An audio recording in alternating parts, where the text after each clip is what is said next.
Hi, I'm Kevin O'Connor, and welcome back to Ask This Old House, where we'll go anywhere to answer your home improvement questions. Today, if you're working in the yard, you're going to be digging holes, and I'm going to show you just the right tools. You hit a root or a rock, you can simply wedge it right out of the ground without breaking the handle. And I'm going to show you how to keep this wall-to-wall carpet firmly attached to a staircase. and I'm headed to California to replace this old fixture with some high-efficiency recessed lights. There's a lot coming up today, so stick around. All right, Kevin, I have a pointed shovel and a trenching shovel. And I've got a transplanting shovel and a square shovel. Who knew there were so many different kinds of shovels? We've barely scratched the surface of the world of shovels. I guess so. So where's Tommy? Tom's out on a house call. And Richard? Well, Richard, he called. He said something came up. He was working from home. Oh yeah, working from home, huh? Talk about shoveling it. The guy who lives here noticed he had a small problem at the top of his stairs. He decided to ignore it. He said, "I'll fix it later." Well, that small problem turned into a big one. Let's see what happened. Hang on. Coming. Hey there. Richard, what did you do? I told you, took a flyer down the stairs, blew up my knee, broken toe. You're a week too late. You're unbelievable. Come on. Let's see what you did. I know, take your time. I don't want you to fall. All right, it's a Friday, and I noticed that this carpet is flipped up a little bit in the corner. Yeah. So I say, I really got to get to that, but I go away for the weekend. Monday morning, I come down the stairs. I hit this tread right here. It flips right off the carpet. Oh, yeah. I go flying, screaming like a schoolgirl. My knee is a mess. I bet you that was a pretty sight. It was not good. So they tell me 6 weeks in this brace, another 8 weeks of physical therapy. So can you help me? Oh, yeah, but, you know, I really think you need to see a doctor. No, not my knee. Oh, the carpet. carpet's Yeah, stupid. yeah, I can do the carpet, no problem. So there should have been a strip of wood right here to hold yeah. the carpet down. That is right here, and this thing went flying farther than I did. All right, well, that's called a piece of tackless. That's a tackless strip that holds the carpet to the tread. You know, I want to talk to the guy that named this. You know, maybe I hit my head, but this is a piece of wood filled with nothing but tacks. And Well, it's tackless because years ago when they installed carpeting, they would drive tacks through the carpet. Now they don't have to do that with this tackless strip. All right, now this piece of wood is loaded with tips of nails that are on an angle, all right, and you point those to the wall that you want to attach the carpet to. On the bottom, there are tiny little ring shank nails. The ring shank nails are driven into the tread. Now, I want to make sure when I install the tackless, I don't take the ring shank nails and drive them in the same holes. They won't hold. So what I'm going to do is take the tackless strip and slide it about 1/4 inch to the left. Then I'm just going to tack it down.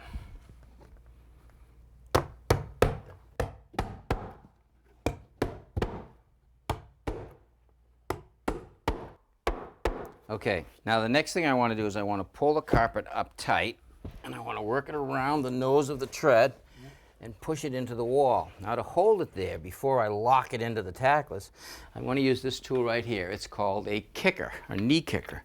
It's padded on this end right here. And this end right here, you can see these little tacks sticking out. The big ones are adjustable, so depending on the thickness of the pile of the carpet, we can get down into the pad. All right, so now I'm going to adjust that right about there. I'm going to take the kicker, drop it on the carpet, and I'm going to push in and push on it. Now you can see that it's nice and tight here. Now I simply take my chisel. Now I'm going to move down, close, drive it in again, kick it again.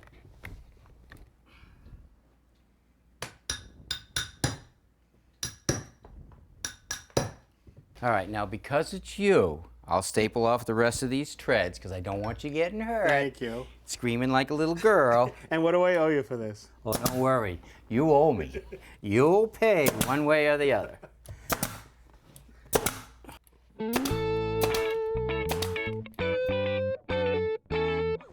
If you're going to be working in the yard, chances are you're going to be digging a hole. And for that, you need a good shovel. So Roger, in your opinion, what makes for a good shovel?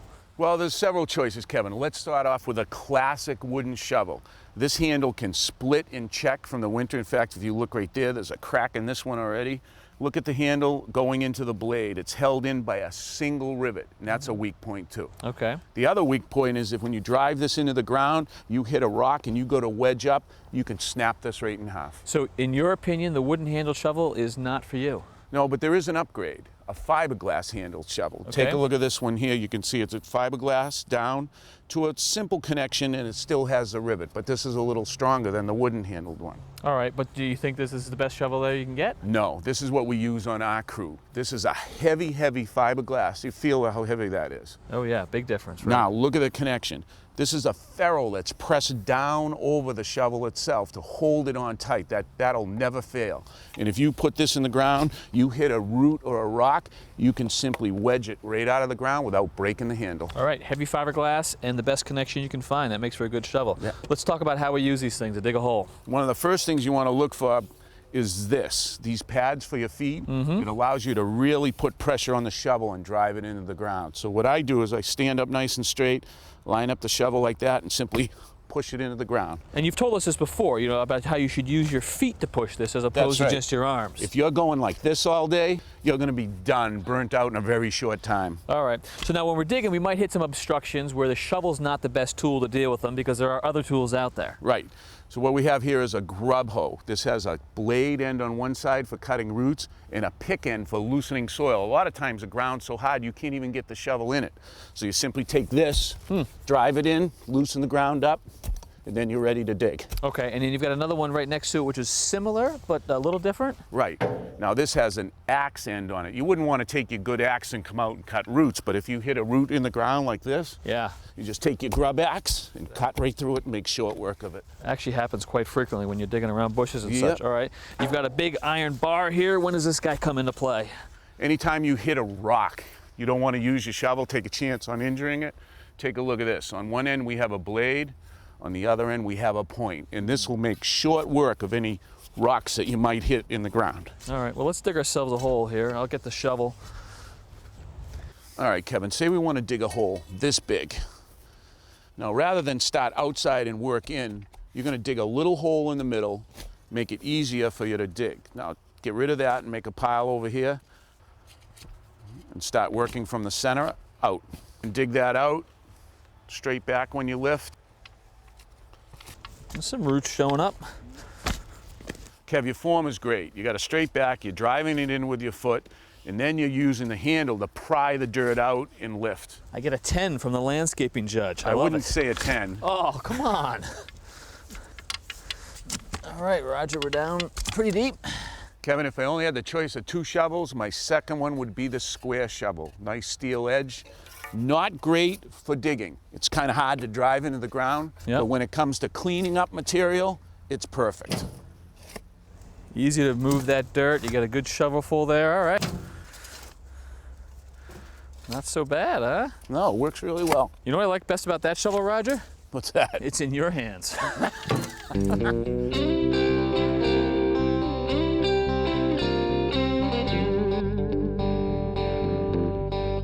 This is my kitchen, and this is the only light in it. We have a center fluorescent fixture that's been here for 25 years. It flickers, it's noisy ballast, and it's just ugly.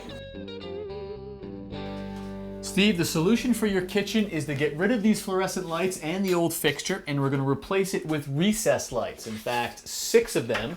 You can see that the electrician has already laid out the location of where those recessed lights are going to be. And Charles, you've also brought us a nice display of sort of the options of recess that are on the market right now, which is terrific. That's true. This is what we like to bring out to the homeowners to show them the different types of light bulbs that you can use in recessed lights. So let's talk about the different types. What are we starting with right down here? This is your incandescent recessed light. It's a standard flood lamp light bulb, similar to this here. It just screws into your standard light bulb socket. That's incandescent. We can also have a screw-in. This is halogen, correct? That's correct. Or you can use your energy-saving compact CFL fluorescents. Compact fluorescent. All right, so that's option number 1. Second one is a little smaller profile. That's a halogen bulb? That's correct. It's a low voltage halogen MR16 lamp. Nice bright white light. That's Right. Although that one throws a lot of heat, doesn't it? A lot of heat, but it lights up pictures really well. How about this guy right here? That is your fluorescent recessed light. So this is a can specifically made for compact fluorescents, right? We've got a bulb that doesn't screw in, but actually plugs in with 4 pins. And people don't like the flicker or the buzz that we get from these. I mean, Steve, you don't like it. You've got it in your kitchen with the big tubes. How do you control that flickering and buzz? Well, what they've came out with is the new electronic ballast, and the electronic ballast will eliminate those problems. Nice, okay. And then the last guy here, what are we looking at? That there is your LED recessed light. So light emitting diode, and it's basically a circuit board. There really isn't a lamp. There are a cluster of diodes right there, and that's what gives off the light source. That's correct. All right, and these guys are super efficient, and this is the one that you've actually chosen to put into your kitchen. Yes. All right, so LED it is. Let's talk about the light bulbs themselves in terms of, what do they cost and how long do they last? Okay. This bulb here is roughly around $5, and it lasts about 2 to 3 years. Okay. How about the halogen? This one's about the same price and about the same lifespan. All right, and then the compact fluorescent bulb? That one there is roughly about $10 for the lamp and lasts you 5 to 7 years. Right, and then finally the LED and our winner for today? That one is $100. Wow. But it lasts you up to 15 years, if not more. So a lot more expense in the bulb. It's going to last a lot longer. And part of the story here too is efficiency, right? This uses a lot less electricity. How does this compare to, say, an incandescent bulb? Well, an incandescent is roughly, this bulb here is about 65 watts. That's only 10 watts. So a fraction of the electricity. Yes. Wow, so that's like 80% less electricity to run this bulb. That's correct. So even though you're paying more on the front end, you're actually going to save in the long run. Let's get them in. And it all starts with taking out this old fluorescent fixture. Let's go. First thing I did, Kevin, is I turned off the circuit breaker to make sure that everything is off and safe. Next thing we'll do is slowly remove the lens to the fluorescent fixture. Pass that down. We'll get rid of that for you. Now the lamps.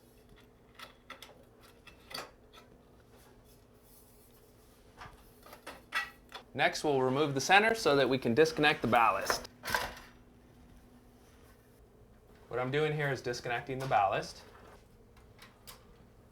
Even though I turned off the power to the breaker, I still like to cap off the wires just in case somebody happens to turn it back on.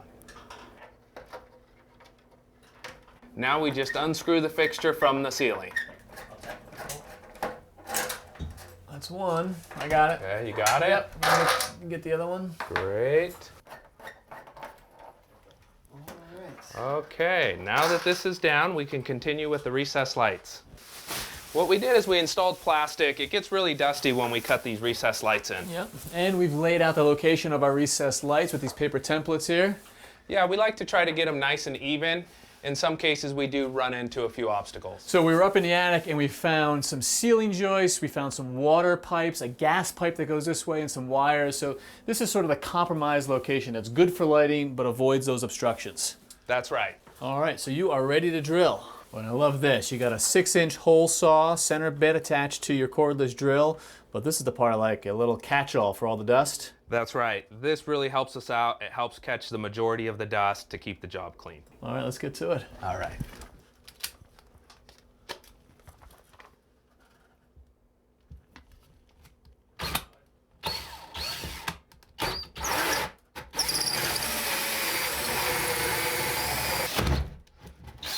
There, we made it.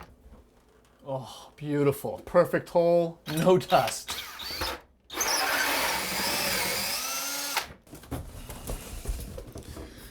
Here you go. Holes are cut. Now we're ready to install the recessed lights. What we'll be doing is running Romex 14-2 to each light fixture. It's called 14-2 because it's 14 gauge, 2 conductor with 1 ground. Right. Okay, so what I'm gonna do now is I'm gonna tape it to the end of my fish stick. I'm gonna ask you to help me out, and I'm gonna fish it on across the ceiling from light hole to light hole. Now we've attached the wire to the fish stick, and I'll be able to fish it down to you and save you from going in the attic. Me from going in the attic. That's right. Save you from going in the attic.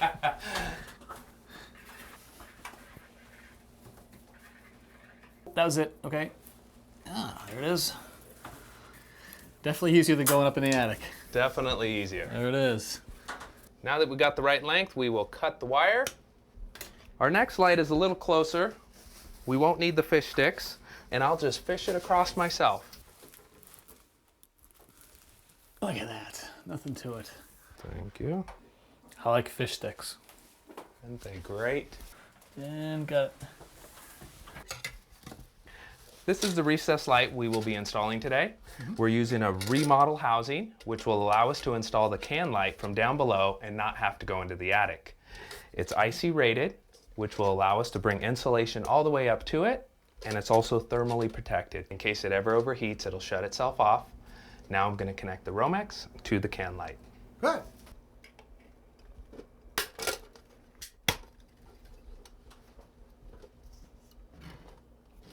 I push the Romex into the connector. Now I'm ready to make my connections.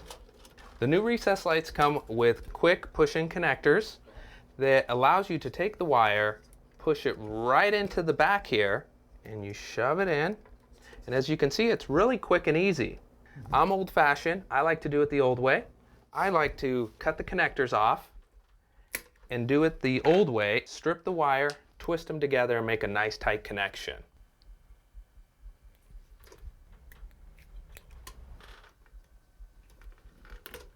Next, we'll twist the wires together. We will add the wire nut and make a nice tight connection. As you can see, you can pull on it and the connection will not come apart. We finished connecting the neutral white wire. Now we'll connect black to black. The black will be our power wire or our switched wire. Next, this is our ground wire that we're connecting together, the two copper wires. Okay, now we made nice tight connections on all our wires. Now we just tuck the wires back into this junction box, nice and neat. Okay, now we have the wires nice and tucked in there. Now we can install the cover to the junction box.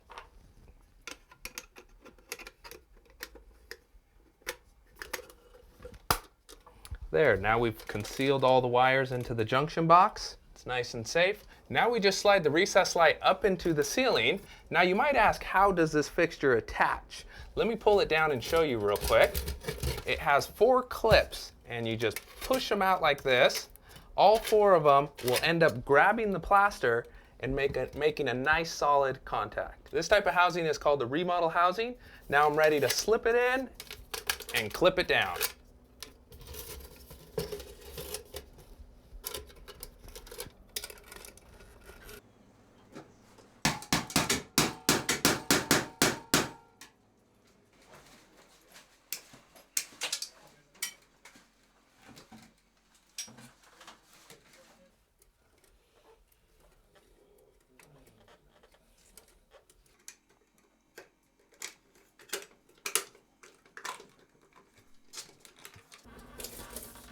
All right, that is our last recessed light in place.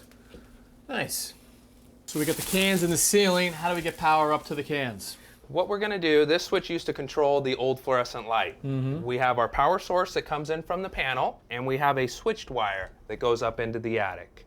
We're gonna tap into that switch wire and connect our new recessed lights. So it's up to the attic. Let's go. This is the old Romex that comes up from the switch. This is my new Romex that connects to all my new recessed lights. I push the wires into the junction box.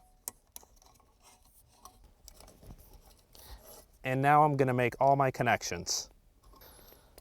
I am now connecting the ground wires. I've bonded the ground to my metal box and connecting my grounds together. Push that to the back, nice and neat. Next, we'll connect our neutrals, white wires.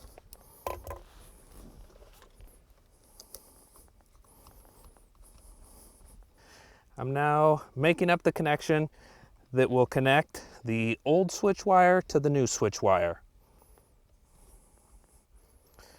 Push them back in the box nice and neat. The old Romex coming up from the switch has an extra conductor. We will not need it in this case. We just cap it off so it's nice and safe. Push it into the junction box.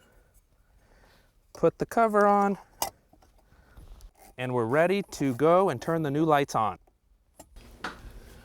Okay, so I'm gonna connect the last trim. I'm gonna connect my ground wire to a wing nut that's on the housing. Already there for you, right? Ready to go. Okay, our ground is nice and secure. Next, all we do is screw it in just like a standard light bulb. So you're just screwing it right in there. I mean, does that mean that, since you've got the light and the trim package right here for this LED, that you could retrofit this piece into any existing incandescent 6-inch can? That is right. We do it all the time. Well, that's great. All right, let's get it up there and see how she looks.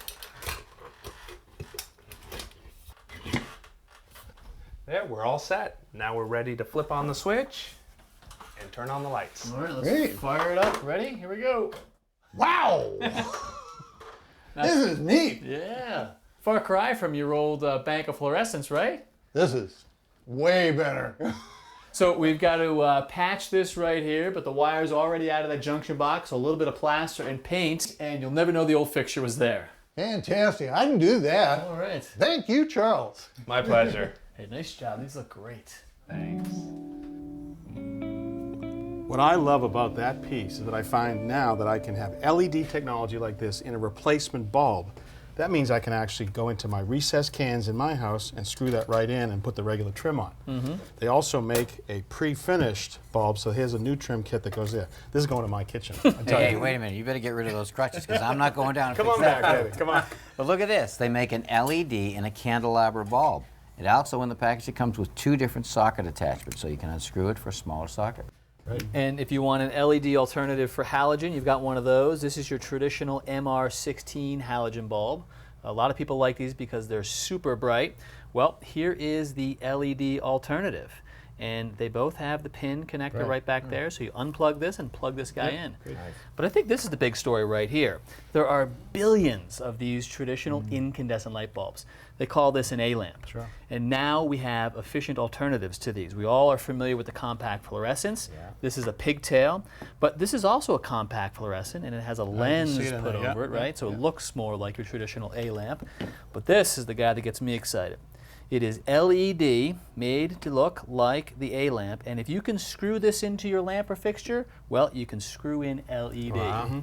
Yeah. So we're getting higher efficiency and longer lasting bulbs. You are. It's a great story. It's only getting better, and to boot, in about a year and a half, you're not going to be able to buy incandescent bulbs. So, Say bye-bye. yeah.